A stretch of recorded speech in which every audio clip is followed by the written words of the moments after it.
4 leaders from Japan, South Korea, Australia and New Zealand will be attending for the second year in a row. What are we expecting in terms of cooperation?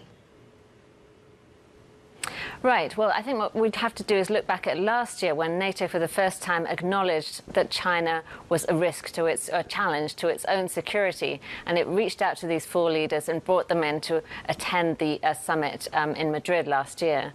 So this year we're expecting them to build on that to make things a little bit more concrete.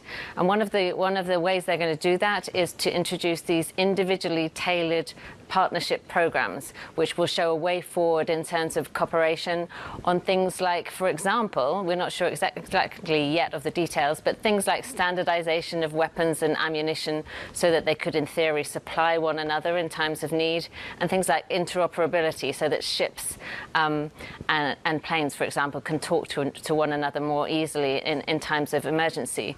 What we perhaps won't see, I've seen a report this morning in the Nikkei newspaper that the idea of a NATO office in Japan will not be decided at this summit, and the report says that's because of objections from President Macron of France. Well, and there are countries in Asia and Southeast Asia that are dubious about these efforts, and as we can only assume this has something to do with how closely these nations are tied to China, or, you know, and its position with Russia, etc.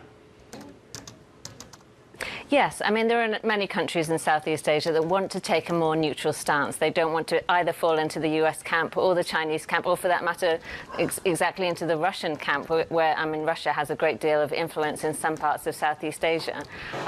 But there are issues on both sides. Also in Europe, there's the issue perhaps of overstretch. You know, if Europe commits itself to involvement in Asia, they're already having trouble arming Ukraine. Would they have enough capacity to do anything really substantive in Asia in times of emergency? And I think that applies on both sides.